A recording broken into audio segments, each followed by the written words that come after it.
Hey, Stephen Mirasu, Wine Saves Lives, coming to you from my kitchen tonight. Got a bunch of glasses in front of me.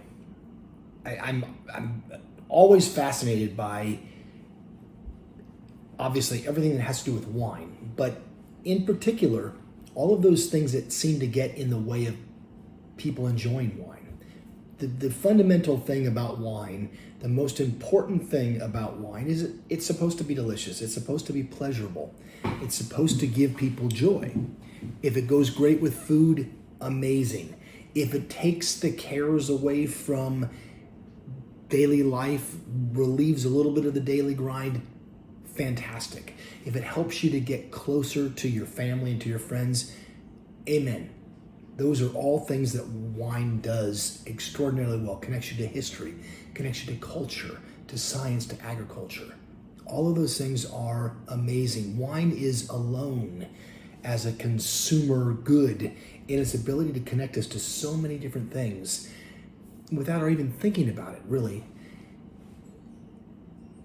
Fundamentally, though, if you look at it strictly as an aesthetic thing, strictly as a hedonistic thing, wine is about deliciousness. It's about drinking something that tastes really good.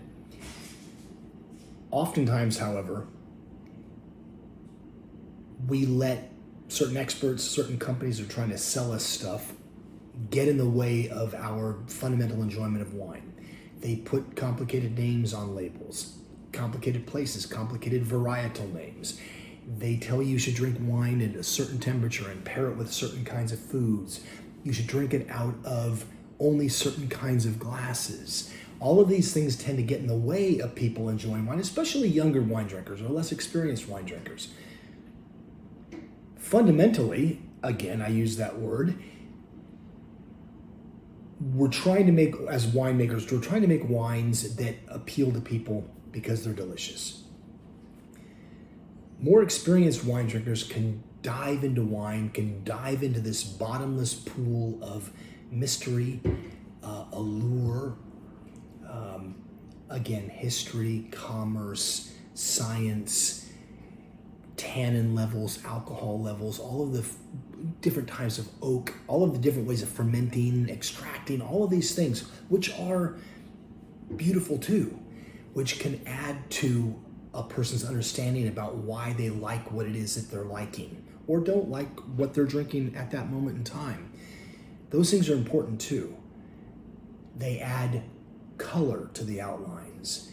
They add a certain depth, contribute to a certain understanding that a younger wine drinker or the average wine drinker or just a dude who's tired after a long day's worth of work doesn't really want to deal with. There's no wrong answer here.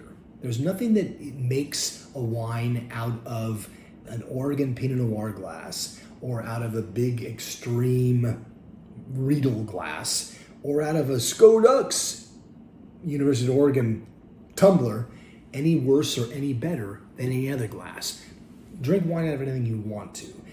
There are ways in which these wines will be different based upon the vessel that you're drinking it from.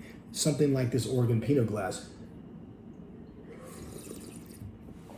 tends to produce, I think, aromatics that are a little bit more dramatic because of the way that the glass is shaped.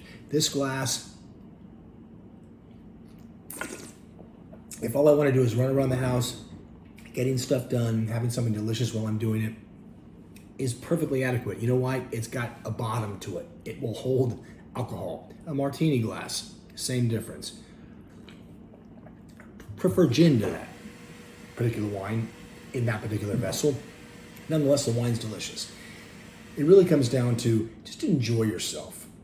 If all you're after is something that tastes delicious, and God bless you, that's more than enough 99.99% of the time. Drink wine out of anything you want to drink it out of. If you want to dive deeper, we can go down that road a little bit later. Giving you permission to love wine, permission to enjoy all of the things that wine brings on any level you care to ascend to. Have a good evening.